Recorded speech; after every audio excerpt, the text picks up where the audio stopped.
tanpa tamarbutoh itu hadza. Kita sebutkan nih mana-mana yang mudzakkar, mana-mana yang muannas. Berjenis perempuan biasanya pakai ciri tamarbutoh itu hadhihi. Kalau kita ingin menunjukkan benda dekat berjenis perempuan pakai hadhihi. Mudah?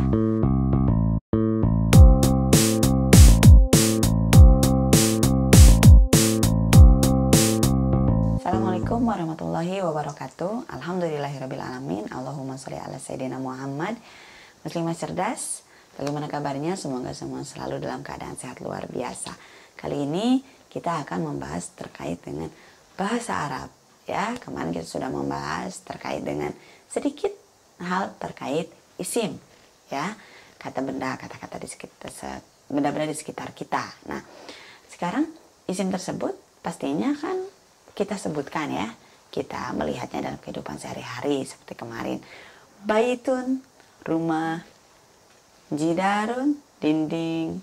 Babun, pintu. Ghurfatun, kamar. Matbakhun, dapur. Nah, ketika kita ingin menunjukkan, menunjuk, misalnya itu rumah atau ini rumah, ini pintu, seperti itu. Nah, ada di dalam bahasa Arab itu ya namanya yaitu kata tunjuk. Nah, untuk menunjukkan isim begitu ya.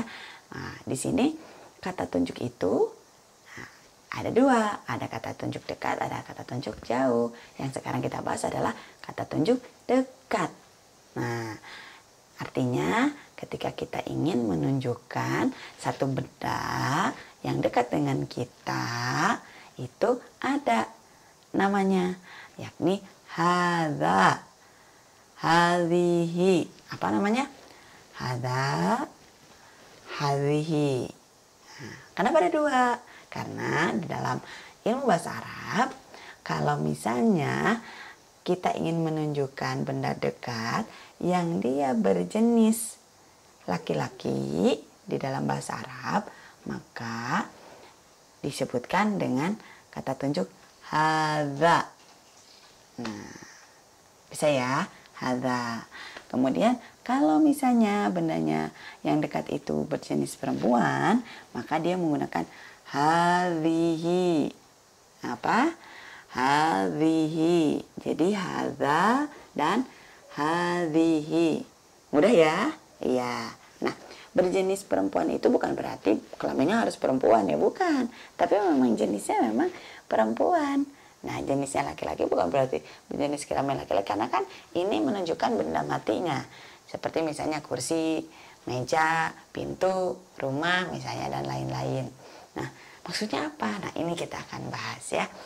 Jadi kalau misalnya ada satu benda, ada satu kata benda ya, yang dia itu ada ta marbutoh.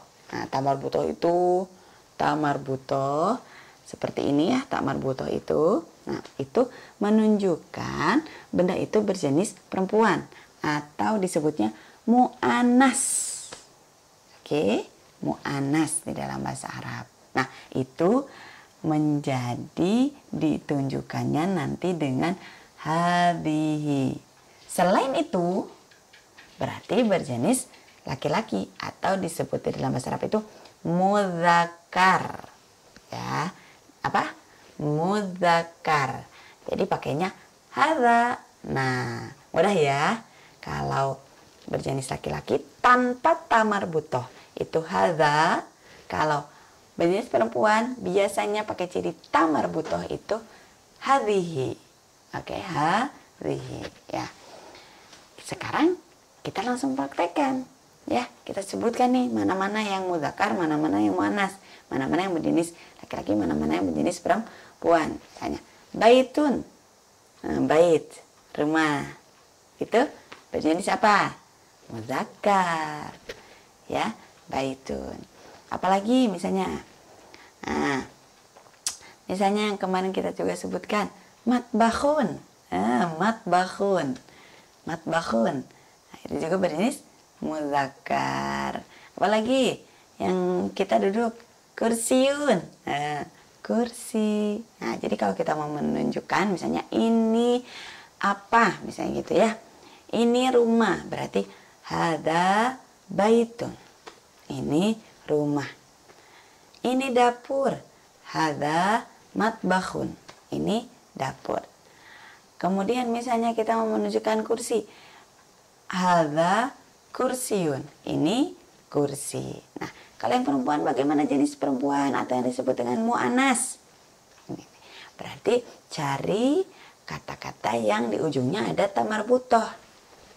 Nafidah, jendela tuh, nafidatun, jendela. Berarti hadhihi nafidatun, ini jendela, ya. Kamar, ghurfatun. Nah, hadhihi ghurfatun, ini kamar. Betul tidak?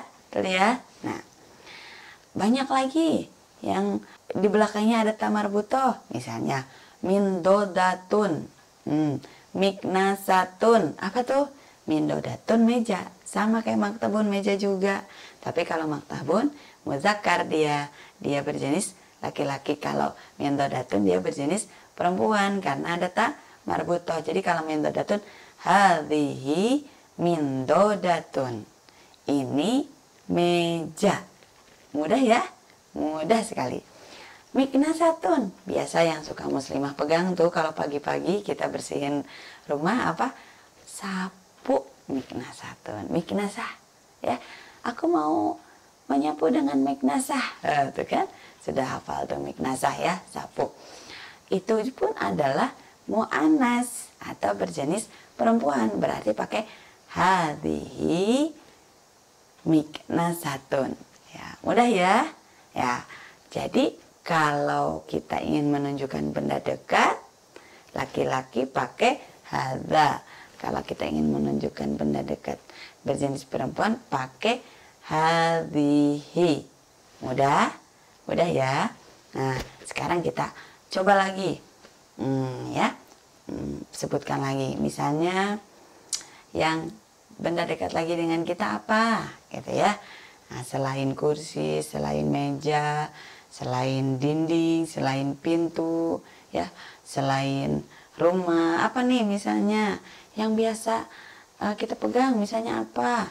Nah, kalau nuliskan tadi misalnya gitu ya, pakai pulpen tadi ya, sudah kolamun. Pensilnya apa? Mirsamatun misalnya gitu ya. Mirsamatun termasuk apa? Ada tamarbutoh tuh. Hadhihi berarti dia termasuk mu'anas. Kolamun, pulpen termasuk muzakkar. Berarti kalau kolamun, hadza kolamun. Kalau mirsamatun, hadhihi mirsamatun. Nah, mudah sekali. Nah, kemudian misalnya kita ingin tahu, ingin menanyakan sebuah benda ya yang dekat misalnya. Kalau kita ingin bertanya, apa ini? Misalnya, ini rumah. Apa ini? Ini meja. Nah, tinggal tambahkan saja di depan hadza atau hadhihinya dengan ma. Apa? Ma. Ya, tulisannya ma. Sandingkan ma dengan hadza atau ma dengan hadhihi. Udah jadi tuh ya kata tanya. Ma hadza, apa ini? Hadza kursiyun, ini kursi. Masya Allah. Lagi. Ma hadza, hadza maktabun. Apa ini? Ini meja. Masya Allah. Ma hadhihi, hadhihi mindodatun. Apa ini? Ini meja. Masya Allah. Ma hadhihi, hadhihi miknasatun. Apa ini? Ini sapu. Masya Allah. Mudah ya. Muslimah cerdas sudah langsung bisa mempraktekkan kata tunjuk terdekat dan sudah bisa bertanya terkait dengan kata tunjuk untuk benda yang dekat. Baik itu berjenis laki-laki atau disebut muzakkar ataupun dengan kata tunjuk untuk benda perempuan atau yang disebut mu'anas. Jangan lupa hadza, hadhihi, mahadza, mahadhihi. ya. Ini mudzakkar, ini muannas. Untuk benda berjenis laki-laki mudzakkar, benda berjenis perempuan atau muannas. Masya Allah, mudah ya. Jadi kita di sini mempelajari bahasa Arab secara mudah ya, pelan-pelan tapi pasti insya Allah akan mendapatkan ilmu yang bermanfaat dan insya Allah bisa kita praktekkan dalam kehidupan kita sehari-hari. Baiklah, mungkin itu saja untuk pembahasan bahasa Arab kali ini. Jika ada kesalahan itu dari saya pribadi, dan jika ada kebenaran itu dari Allah Subhanahu wa Ta'ala. Mohon maaf, kita tutup dengan membaca istighfar, doa kafaratul majelis, dan hamdalah.